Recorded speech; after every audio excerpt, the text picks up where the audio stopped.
It's been a long time since I haven't done one of these in English, and this time I'm gonna start doing. I buy a lot of books. I want to start doing book reviews, and you can find where to find these books in the comments below. So I invite you to always be looking at the comments to see the link to the book. And doing that, and by clicking it and hopefully buying the book, you'll be helping this channel grow as well, because I have an Amazon affiliate. So you help this book. You help this channel by buying a book. Well, the book I'm gonna recommend to you, this is it. How Christianity Changed the World by Alvin Schmidt. This is a Lutheran author, and this book was it's not recent. It's published by Sunderban, and it was published in 2001. So right now this book, 2004. So obviously Alvin Schmidt revised it in 2004. I had it on Audible, and it's been quite a book. It's as you can see, it's let me tell you how many chapters there are. There are 15 chapters in pages. It has some follow-up questions regarding the topics that are touched upon on this book. The pages is 441 pages in this book. And this book, mainly, a lot of people think that we have to learn philosophy or any other intellectual schemes, which are good. I'm not saying they're bad, but people think that they have to learn philosophy, how to find faults, how to find unintelligible claims, are assertions that actually don't add up. So all you've been taught how to be quick on your feet, but some people are not like that. Not all of us are that quick on our feet. So the best next thing, which I think is very important, is to learn history. And what's best to learn our own history of Christianity. And it's always been Christianity has always been blamed that it's because of us that there's no progression in society or in culture or in science. In this book, along with another book that I'll do another book review, shows how Christianity, in this book, says how Christianity changed the world and how the West won. And that's the other book I want to review next time. Both of these books show how Christianity has contributed to our society, to our science, to our knowledge. And I think this is important to know. One of the things that I like to talk about about the things that Christianity, that this book touches upon, are the facts that Christianity got rid of slavery in the Roman Empire.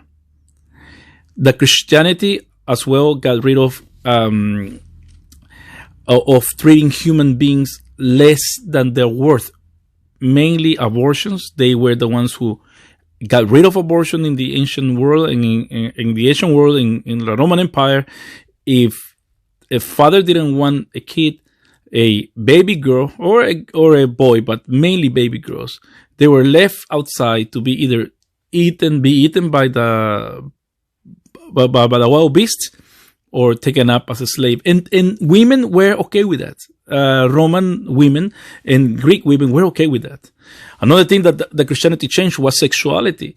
In the ancient world, women were just objects of men's desires, and they didn't have a say.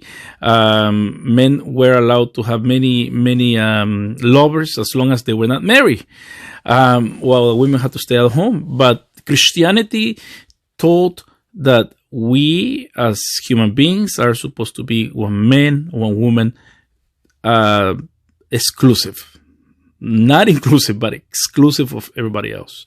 So that lifted up women's rights. That lifted up how women were treated in the ancient world, and Christianity did that. Also, pederasty. The Greeks and the Romans, they felt that they could have sex with anybody they wanted, even boys, even young girls. Christianity changed that as well. One of the other things that that this book touches upon is that people say that Christianity is backwards, that Christianity does not allow for science to go forward, for example. And this book shows how the first EVA University was founded by Christians, how Galileo, how Isaac Newton, how Kepler, and many of the great names that we have that have made great discoveries, great advances for humanity have been Christians. And it's because of the Christian faith that they have believed that it's worth pursuing knowledge. So this book gives you the background where these people come from. I highly recommend it. If we know our history, it will be a lot easier to defend, and we won't be relying so much on being quick on our feet. We're just going to quote history and talk about how Christianity has influenced the West and has changed the world. Another aspect that that is quite ingenious, how Christianity influenced the world, is in literature. Many of us can think of Dante's great poem, The Divine Comedy, and also in art, how even though it was religious art, but how in the Renaissance, remember how a lot of people think of Mona Lisa, but if you go to the Sistine Chapel in the Vatican, you're going to find one of the most beautiful paintings ever done, and that was Michelangelo. And interesting that he did it for the glory of God. And interesting that he was a sculptor, and then suddenly he was asked to start painting, and he didn't want to because he didn't know how to do it, and yet he painted beautiful things for God, for the glory of God. We have people who have written very music that has impacted our heart, like Handel's Messiah, and that was for a Christian, with Christianity in mind, with Jesus Christ in mind. So, how Christianity has changed the world, and mainly the West. But why does Alvin Schmidt talk about changing the world? Because where Christianity goes, as I said before, it has helped women, slaves, and children be raised up from where they are to where the Bible says that they should be. And one example is that Alvin Schmidt gives is how women were treated in China, how they were bounded by the feet. And we have a picture in this book, how they were bounded by the feet and they couldn't walk properly. And how Christians help get rid of that barbaric custom. And another barbaric custom done or practiced in India was to burn the wife when the husband died. And it was Christians who instigated the English, who were the protectorate at the time, or the conquerors, or the imperialists of the time. They were the ones who did away with it. Were Christians the ones who tried to do away, killing the wife just because the husband died. And one of the things that me from Latin America, I like to finish up with is that mainly we're told that the imperialist Spaniards came and brought slavery. Yes, they did bring slavery to the Americas, but there was slavery already among the Indians, and also were Christians, San Bartolome de las Casas, who were the ones. He was a monk who were the first voices to object regarding this treatment of indigenous people. But one of the things that Christianity stopped that was taking place in the Americas was sacrificing to the false gods that they had. They were sacrificing people by the thousands. People that they conquered, they were sacrificing. And when Christianity came, it stopped all of that. So people blame Christianity for the Crusades, which Yes, they were nasty, but they never talk about how Muslims also were killing Christians and why the Knight Templars, for example, and those who love the Assassins, the Assassins video games. The Knight Templars are the bad people, but in reality, they were the ones who were protecting those Christians who were going in a pilgrimage to the Middle East. So they were the ones who invented banking. Something that all of us are happy to do. I mean, I do everything on my phone, all my banking on my phone, but the idea came from Christians.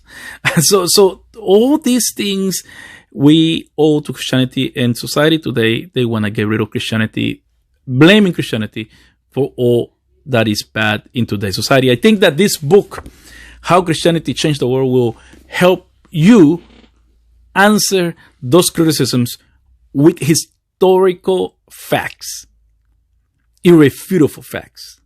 So I commend you this book. I commend you to click on the link below and order the book if you can, or just browse and maybe download it on Audible. It's also available on Audible. But try to get hold of this book. This book is easy to read. It's not so technical. It's very, for Christians, it's very, sounds very Christian. The next book I'm gonna review is not, it's more academic, but has more to it as well. So I'd like to invite you and to also follow this channel, to do a click. If you're in PS Joveo, I invite you to, this is an English only channel. So if you want to join, I invite you to subscribe and to click the bell for all the, so you're alerted when I upload something. And if you are in Luis Joveo channel, which is also Spanish, mostly almost 98% Spanish speaking, I invite you still to do this, to subscribe to this channel, and also click the bell so you are alerted when I upload something in Spanish or in English. If you want to learn Spanish, well, welcome. But I'll do these book reviews in English so people can get more involved in their faith, in their history, and know how to defend the Christian faith. So I invite you to be part of this, and thank you for your time, and hopefully you'll join me for my next book review. Thank you.